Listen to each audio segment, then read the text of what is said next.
శంఖపుష్పం లేదా దింతెన మొక్క అని అంటారు. ఈ మొక్కను సంస్కృతంలో గిరికర్ణిక అని పిలుస్తారు. హిందీలో అపరంజిత మొక్క అని అంటారు. ఈ మొక్కలు ఆసియా ఖండానికి చెందినవి. ప్రస్తుతం ప్రపంచమంతటా విస్తరించాయి. ఈ చెట్టు గుబురు చెట్టుగా పెరుగుతుంది.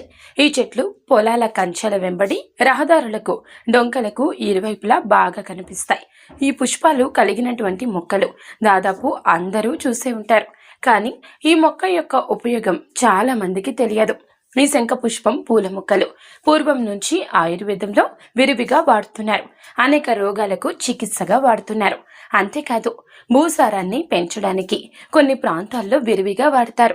మరియు శంఖపుష్పాలను వివిధ దేవతలకు జరిపే పుష్ప పూజల్లో వినియోగిస్తారు. ఈ మొక్కను మీ ఇంట్లో ఉంచుకున్నట్లయితే గనక ఎంతో అదృష్టం ఆ ఇంటికి కలిగిస్తుంది. ఆ ఇంట్లో ధనానికి లోటు లేకుండా చేస్తుంది. శ్రీ మహావిష్ణువుకు ఎంతో ఇష్టమైన ఈ తీగ మొక్క